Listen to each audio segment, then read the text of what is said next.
నేపథ్యంలో ఇప్పటికే ఉత్తమ్ కుమార్ రెడ్డితో పాటు మంత్రి జూపల్లి కృష్ణారావు కూడా ఈ టన్నెల్ దగ్గరికి రావడం, ఇక్కడ మొత్తంగా రెస్క్యూ ఆపరేషన్ కూడా ఆయన పరిశీలిస్తూ ఎవరికి ఎలాంటి ఇబ్బందులు రాకుండా చూస్తున్నాడు. ప్రస్తుతం మనతో ఆయన ఉన్నారు. సార్ చెప్పండి సార్, ఎట్లా చూస్తారు? మొత్తంగా రెస్క్యూ ఆపరేషన్ అనేది 24 అవర్స్గా కొనసాగుతుంది. ఇప్పటి వరకు ఎట్లాంటి అప్డేట్ ఉంది సార్? దురదృష్టకరమైన సంఘటన జరిగింది. డీవాటరింగ్ నడుస్తూ ఉంది. బురదలో మీకు ఈ మిషన్స్, ఇక్కడ మిషన్స్ పోతాయా? బ్రొక్కిలీలు చేసి పోయే పరిస్థితి ఉందా? పోయే పరిస్థితి లేదు. సో బురద ఉంది, బురదలో దిగబడిపోతూ ఉన్నారు. కాబట్టి ఏర్పాటు చేస్తున్నాం టైర్లు, రబ్బర్ ట్యూబ్లు, ఎయిర్ ట్యూబ్లు, తర్వాత డిఫెన్స్కి వెళ్ళి మిలిటరీ వాళ్ళు కూడా తెప్పించినాం. ఇక అన్ని రకరకాల ఏర్పాటు చేస్తూ ఉన్నాం. అది దాటేసి వాళ్ళని చేరుకోవడానికి, అవతలి పోవడానికి అన్ని రకాల విషయ ప్రయత్నాలు చేస్తూ ఉన్నాం. అయితే సమస్య అనేది తీవ్రమైంది. ఇది మానవ తప్పిదం కాదు. ఏదైతే ఈ రాక్ ఫార్మేట్ ఎక్కడో లూజ్ వచ్చినట్టుంది. అది సడన్గా వాటర్ రావడం ఎవరు ఊహించరు. ఎందుకంటే 35 కిలోమీటర్లు తవ్వడం జరిగింది. ఎక్కడ ఈ సంగతి జరగాల, ఎక్కడ కూడా ఇంత వాటర్ కానీ ఇంత బురద రాలా. ఒకసారి వచ్చింది. నేను అనుకుంటా ఎన్నో వేల కిలోమీటర్లు జరిగినాయి దేశంలో కానీ ప్రపంచంలో. ఇటువంటిది ఎక్కడ జరగల. అంటే సడన్గా అది కొలాప్స్ కావడం. దీనిపైన 400 మీటర్ల భూమి ఉంది. 400 మీటర్ల ఎత్తుపైన ఉన్నాం. సో అంటే కొన్ని పైకి వెళ్ళి తవ్వాలంటే, పైకి వెళ్ళి ఎక్కడైతే ట్రాప్ అయిన పైకి వెళ్ళి తవ్వాలంటే 400 మీటర్లు డ్రిల్లింగ్ చేయాలి. అది కూడా పైన మొత్తం అటవీ ప్రాంతం, రిజర్వ్ ఫారెస్ట్. సరే, అది 400 మీటర్లు డ్రిల్లింగ్ చేయాలంటే మొత్తం హార్డ్ రాక్ ఎంత డయా చేయాలా? అంటే కనీసం 4 మీటర్లు, 3 మీటర్లు, 10 అడుగులు డయా చేయాల్సి వస్తుంది. సో అంత అది ఆచరణ సాధ్యమయ్యే పద్ధతి కనపడతలేదు. అందుకని దీనిపైనే పోవడానికి అన్ని రకాల ఏర్పాటు చేస్తూ ఉన్నాం. గౌరవ సంబంధిత మంత్రి గారు కూడా, ఉత్తమ్ గారు కూడా సమాచారం రాగానే స్పందించి రావడం జరిగింది. అట్లాగే నేను కూడా నిన్న తుమ్మల గారితో కూడా ఉంటే నాకు సమాచారం మెసేజ్ రాగానే ఇమ్మీడియట్గా పరిగెత్తుకుంటూ వచ్చినాం. సంబంధిత శాసనసభ్యులు వంశకృష్ణ గారు కూడా రాజమండ్రిలో ఉంటే తెలియగానే ఊటాల్లో పరిగెత్తి రావడం జరిగింది. రాత్రే 2 టీములు పోయి లోపలికి పోయి వచ్చినాయి. 12 గంటల 1 గంటకి. మళ్ళీ 3 గంటలకు మళ్ళీ ఇంకో టీం, డిఫెన్స్ టీం కూడా మిలిటరీ వాళ్ళు లోపలికి పోయి రావడం జరిగింది. సో ఏమీ మార్గాల కింద అవన్నీ కూడా అంచనా వేస్తారు. ఇప్పటికే దానికి అవసరమైనటువంటి సామాగ్రి సరంజామాన్ని తెప్పించి ఏర్పాటు చేస్తాను. అంటే ఒక పరీక్షా సమయం ఇది. ఇటువంటి పరీక్షా సమయంలో నేను టీవీలో పేపర్ చూస్తూ ఉన్నా. టీఆర్ఎస్ పార్టీకి సంబంధించినటువంటి, సరే బీఆర్ఎస్ పార్టీకి సంబంధించినటువంటి హరీష్ రావు, కేటీఆర్ ఇతరులు మాట్లాడుతూ ఇది ప్రభుత్వ వైఫల్యం అని. కొద్దిగానే బుద్ధి ఉండాలా? ఎందుకంటే మేడిగడ్డకు సంబంధించింది కుంగిందంటే అది మానవ వైఫల్యం. మీ అంచనాలు దీని తప్పు. ఇది మానవ వైఫల్యం కాదు. అది అనుకోనట్టు కొలాప్స్ అయింది. భూమే కొలాప్స్ అయింది. అంటే వాస్తవంగా 2005 నుంచి కూడా ఇది 2005లో గత కాంగ్రెస్ ప్రభుత్వం మొదలుపెట్టింది. 44 కిలోమీటర్లు, 25 కిలోమీటర్లు కాంగ్రెస్ తవ్వింది. మధ్యలో 2009లో శ్రీశైలంకు వరద పోటెత్తి ఇది మొత్తం మునిగిపోయింది. అసలు 3 సంవత్సరాలు పని నడవలే, చేయడానికి వీలు కాల, వాటర్ తగ్గే వరకు. అయితే మళ్ళీ 2014లో బీఆర్ ప్రభుత్వం వచ్చిన తర్వాత 10 సంవత్సరాల కాలంలో కేవలం 9-10 కిలోమీటర్లు తవ్వింది. 10 సంవత్సరాల కాలంలో. మరి కాంగ్రెస్ ప్రభుత్వం అంటే మొత్తం దీన్ని కంప్లీట్ చేసింటే ఈ రోజున ఈ పరిస్థితి జరగకపోనేమో. అంటే మీ వైఫల్యాన్ని, అంటే లక్షల కోట్ల అప్పు చేసి కూడా, సాంకేతిక పరిజ్ఞానం ఉండి కూడా 10 సంవత్సరాలు పూర్తి చేయకపోగా ఈ రోజున దాన్ని కప్పిపుచ్చుకోవడం కోసం ఈ ప్రభుత్వంపై నెపం ఏర్పాటు చేస్తారు. రేవంత్ రెడ్డి గారు, ముఖ్యమంత్రి గారు కూడా తక్షణమే అందరూ అధికారులకు సందేశం ఇవ్వడం జరిగింది, ఆదేశాలు ఇవ్వడం జరిగింది. అంటే కేంద్ర ప్రభుత్వం డిఫెన్స్ వాళ్ళకు తెప్పించే ప్రయత్నం చేస్తూ ఉన్నాం. వచ్చింది, వాళ్ళు కూడా వచ్చారు. మీరు స్వయంగా మీరే చూసిండ్రు. కాబట్టి మీరు మాతో పాటు రండి, మాతో పాటు కూడా రండి. మీరు అక్కడ పోయి ఇంకా లోపలికి పోయి చూద్దాం, మీరు మాతో పాటు రండి. అంటే ఇది చాలా చాలా దుర్మార్గమైనటువంటి ఆరోపణలు. అది వాళ్లకు శోభనీయదు. వాళ్ళ ప్రతిష్టను ఇంత దిగజారుడు, దివాలాకోరు రాజకీయాలు మాట్లాడుతుంటే అది వాళ్ళ యొక్క అవివేకం అనాలన్నా, అమాయకత్వం కాదు, అది తెలివ. దొంగలే దొంగ అన్నట్టుగా ఇటువంటి టైంలో అటువంటి మాట్లాడకూడదు కదా, దుర్మార్గం. అయితే వాళ్ళను రక్షించడానికి అన్ని ప్రయత్నాలు చేస్తూ ఉన్నాం. సరే, అది మరి అది సాధ్యమవుతుందా, వాళ్ళ పరిస్థితితో తెలియదు. ఇప్పుడు ఏమీ చెప్పే పరిస్థితి లేదు, అంత ఈజీగా అయితే కాదు. మీరు ప్రతి సమీక్ష సమావేశంలో పాల్గొంటున్నారు. అక్కడ ఇప్పటికే అంటే ఆర్మీకి సంబంధించిన వాళ్ళతో కూడా మంత్రి మాట్లాడుతూ ఉన్నారు. ఏం జరుగుతుంది సార్ అంటే వాస్తవంగా ఇప్పటికి అట్లాంటి లేటెస్ట్ ఎక్విప్మెంట్ను అట్లాంటిది ఏమైనా ఇక్కడికి తీసుకొస్తున్నారా? దాన్ని త్వరితగతిన చేసే ప్రయత్నం చేస్తున్నారా? అన్ని రకాల ఏర్పాటు చేస్తూ ఉన్నాం. ఆ బురదపైనే నడుచుకుంటూ పోవడానికి రకరకాల ప్రయత్నాలు చేస్తూ ఉన్నాం. ట్యూబ్స్, టైర్స్, అట్లాగే మ్యాసన్ వాడేటి కానీ అన్ని రకాల ప్రయత్నాలు చేస్తూ ఉన్నాం. That is wait and see. Already లోపల ఉన్నారు, పని చేస్తూ ఉన్నారు. మళ్ళీ కూడా నేను కూడా వెళ్తా ఉన్నాను.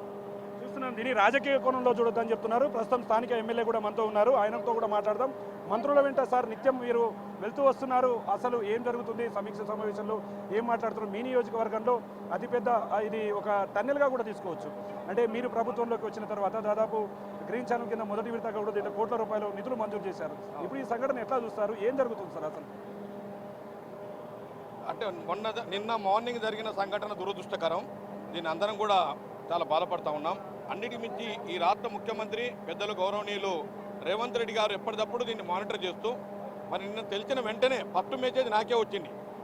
అమరాబాద్ సీఏ గారు ఇమ్మీడియట్గా ఫోన్ చేస్తే నేను గౌరవ మంత్రివర్యులు సంబంధిత మంత్రులు పెద్దలు ఉత్తమ్ కుమార్ రెడ్డి గారికి, జూపల్లి కృష్ణారావు గారికి, అదేవిధంగా వీళ్ళందరూ కూడా మెసేజ్ ఇవ్వడం జరిగింది. వెంటనే సీఎం గారు కూడా మెసేజ్ ఇవ్వడం జరిగింది.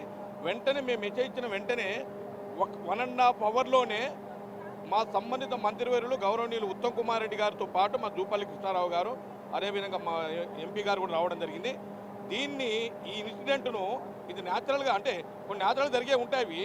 ఇప్పుడు న్యాచురల్ కెలామిటీస్ టైప్ అది లీకేజీ, తర్వాత సీపేజ్ ఆఫ్ వాటర్ లూజ్ కావటం, మంట రావటం, ఇదంతా కూడా కలిసి ఒక స్లజ్ ఫామ్ అయింది. అంటే డీసిల్టింగ్ అంటే సెల్టింగ్ ఫామ్ అయింది. దాన్ని ఇరుక్కొని పోవడం జరిగింది. దీని ప్రతిపక్ష నేతలు దీనికి ఇంకా మంచి సలహాలు అంటే కన్స్ట్రక్టివ్ అడ్వైజ్ చేయాల్సిన పోయి దీన్ని రాజకీయం చేయడం అత్యంత దురదృష్టకరం. నేను ఒక మాటలో చెప్పాలంటే ఈ సంఘటనకు పరోక్షంగా కేసీఆరే కారణం. ఎందుకు చెప్తున్నారు? కేసీఆర్ కారణం అనేది చెప్తున్నారు. 2000లో ఇది ప్రారంభమైంది, 2019 వరకు దీని పర్యవేక్షణ కూడా. ఒక్క నిజం, ఇది అతిపెద్ద టనల్ వర్క్ ఏషియా ఖండంలోనే. ఇది 2006లో స్టార్ట్ అయింది. మేము 2006-7లో మొదలైంది. 7 నుంచి 14 వరకు 7 సంవత్సరాల్లో 28 కిలోమీటర్లు మేము దీన్ని తవ్వినాము. ఏంటి కాంగ్రెస్ ప్రభుత్వం. తదుపరి వచ్చిన ప్రభుత్వం కొత్త తెలంగాణ మరి తెలంగాణ మొట్టమొదటి సీఎం కేసీఆర్ గారు 10 సంవత్సరాల్లో 5 కిలోమీటర్లు కూడా తవ్వలేదు. నిజంగా ఆయన అప్పుడే తవ్వి ఉండుంటే, అప్పుడే ఇది కంప్లీట్ అయ్యి ఉండుంటే ఈ సంఘటన జరిగేది కాదు. అసలు ఈ టనల్ ఉన్న సంగతి కూడా కేసీఆర్ గారికి తెలియదు. కేవలం కాంగ్రెస్ పార్టీ మొదలుపెట్టింది, దీన్ని కంప్లీట్ చేస్తే వాళ్ళకు పేరు వస్తుందని అక్కస్తోటే దీన్ని పక్కన పెట్టి ఒక్క రూపాయి కూడా బడ్జెట్లో కేటాయించకుండా రూపాయి ఇవ్వకపోవడం వల్ల ఇవాళ మళ్ళీ మేము మా ప్రభుత్వం వచ్చినాకనే దీన్ని మళ్ళీ రీస్టార్ట్ చేయడం జరిగింది. రీస్టార్ట్ చేసి గ్రీన్ ఛానల్ ద్వారా దీనికి డబ్బులు ఇస్తూ ఉన్నాం. మొన్ననే దాదాపు 500-800 కోట్లు రిలీజ్ చేయడం జరిగింది. దీన్ని త్వరితగతిన కంప్లీట్ చేయాలి. ఈ 2026 ఆగస్టు నాటికి నీళ్లు రావాలని గౌరవ ముఖ్యమంత్రి గారు, అదేవిధంగా మంత్రులందరూ కలిసి చాలా సందర్భాల్లో దీని మీద రివ్యూ తీసుకోవడం జరిగింది. కాబట్టి ఒక్కటేమిటంటే ఇది న్యాచురల్గా కెనాల్ లోపల పోయే కొన్ని సీపేజ్ ఉంటుంది. అది దాని డీవాటరింగ్ కోసం కూడా కంటిన్యూ చేస్తూ ఉంటారు. కొంచెం సీపేజ్ ఎక్కువయ్యి మడ్డు కూలిపోవడం జరిగింది. ఇది అంటే దీని అన్వాంటెడ్ థింగ్స్. కాకపోతే ఏంటంటే దీని మీద అన్ని పార్టీలు ప్రతిపక్షాలు కూడా దీంట్లో పాల్గొని సహాయ చర్యలు పాల్గొని ఇక ప్రభుత్వానికి సూచనలు ఇచ్చి అయ్యో పాపం అనాల్సిన పోయి ఇవాళ దీన్ని రాజకీయం చేస్తూ ఉన్నారు. దీనికి 100 కొనిసార్లు తప్పు. ఇంకొక మాట ఏమిటంటే 2020 అంటే 2020లో ఆగస్టు 20 నాడు లెఫ్ట్ పవర్ హౌజ్లో 9 మంది చనిపోయిన ఇంజనీర్లు. ఆ రోజు మంత్రులు 3వ రోజు వచ్చిన మంత్రి ఎవరు కూడా వచ్చి పరామర్శించలే. నిన్న గంటన్నర లోపలే మా మంత్రులు రావడం జరిగింది. వెంటనే సహాయ చర్యలో పాల్గొనడం జరిగింది. ఇవాళ ఆర్మీ కానీ, ఎన్డీఆర్ఎఫ్ కానీ, అదేవిధంగా హైడ్రా కానీ, ఇంకా ఇతరత్ర అందరిని కూడా నేవీ ఫోర్స్ను కానీ అందరిని కూడా ఇన్వాల్వ్ చేసి ఎంత త్వరితగతిన దీన్ని డీసిల్టింగ్ చేసి డీవాటరింగ్ చేసి ఆ ఇరుక్కున్నటువంటి వాళ్ళని బయటికి తీసుకురావాలని మా ప్రభుత్వం సీరియస్గా చేస్తూ ఉన్నారు. గౌరవ ముఖ్యమంత్రి గారు మినిట్ టు మినిట్ మానిటర్ చేస్తూ ఉన్నారు.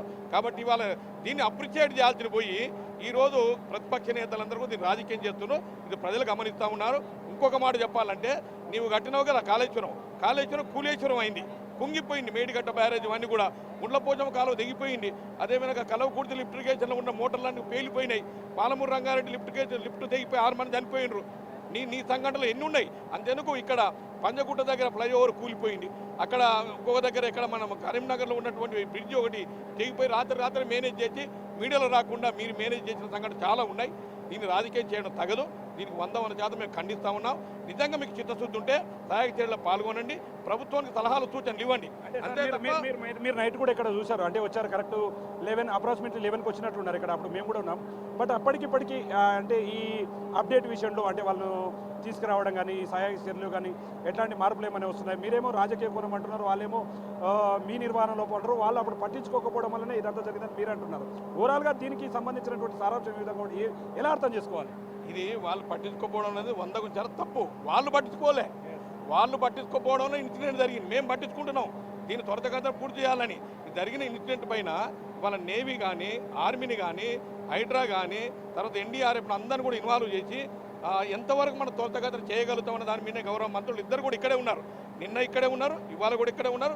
ఇది ఇన్సిడెంట్ అంతా కూడా ఏదో ఒకటి తేటతెల్లమయ్యేంత వరకు కంప్లీట్ అయిన మంత్రులు మేము అందరం కూడా ఇక్కడే ఉన్నాం. అందరూ పర్యవేక్షిస్తూ ఉన్నాం. వారి అధికారులందరూ కూడా ఇక్కడే ఉన్నారు. దీనికి సంబంధించిన అధికారులు, రెవెన్యూ అధికారులు, ఎలక్ట్రిసిటీ అధికారులు అందరూ కూడా ఎన్నో పనిచేస్తూ ఉన్నామండి. కొన్ని వందల వేల మంది పనిచేస్తూ ఉన్నారు. ఇది వాళ్ళకి తెలుస్తలేదు. ఎక్కడో ఏసీ రూమ్లో కూర్చొని కేవలం రాజకీయ దురుద్దేశంతో దీన్ని తప్పుపడతా ఉన్నారు తప్ప తప్పుపడే విషయం కాదు. జనరల్గా అప్పుడప్పుడు ఇవన్నీ మడ్డు లూజ్ అయినప్పుడు, డీవాటరింగ్ ఎక్కువైనప్పుడు అవుతుంటుంది. అది దాన్ని మనం ఏ రకంగా దాన్ని ఆ ఇష్యూను సాల్వ్ చేయాలని చూడాలి. కానీ ప్రతిదాన్ని రాజకీయం కోణం చూసిందనుకో అసలు వాళ్ళు ఈ రాష్ట్ర అభివృద్ధి కోరుకోవట్లేదు. ఎంతసేపున్న కాంగ్రెస్ పార్టీని, అదేవిధంగా ఈ రాష్ట్ర ప్రభుత్వాన్ని, అదేవిధంగా పెద్దలు రేవంత్ రెడ్డి గారిని డిపిఎం చేయడం కోసం వాళ్ళు పన్నాగం చేస్తుండ్రు. దానికి పడే కష్టాన్ని సలహాలు ఇవ్వడంలో పడండి, వచ్చి ఇక్కడ సహాయ చర్యలో పాల్గొనండి. అంతే తప్ప దీన్ని రాజకీయం చేస్తే ప్రజలు నమ్మరు. ఇప్పటికే గతంలో బుద్ధి చెప్పారు. రాబోయే కాలంలో కూడా ప్రజలు బుద్ధి చెప్పడానికి సిద్ధంగా ఉన్నారు. చూస్తున్నాం ఓవరాల్గా కేసీఆర్ హయాంలోనే ఈ ప్రాజెక్టును పట్టించుకొని ఉంటే ఈరోజు ఈ విధంగా ఉండేది కాదు. కాబట్టి ఖచ్చితంగా ఇప్పుడున్నటువంటి సహాయక చర్యలను మెరుగుపరుస్తున్నాం. అదేవిధంగా రాబోయే మరి 2-3 రోజుల్లో కూడా ఖచ్చితంగా ఈ సహాయక చర్యలను, రెస్క్యూ టీంలను పూర్తి స్థాయిలో ఉపయోగించుకొని లోపల ఉన్న వారికి సంబంధించినటువంటి ఆచూకీ కనుక్కునే ప్రయత్నం చేస్తామని చెప్పి కూడా ఒకవైపు మంత్రి జూపల్లి కృష్ణారావు, మరోవైపు స్థానిక ఎమ్మెల్యే చిక్కుడు వంశీకృష్ణ చెప్తున్నటువంటి పరిస్థితి కనిపిస్తుంది.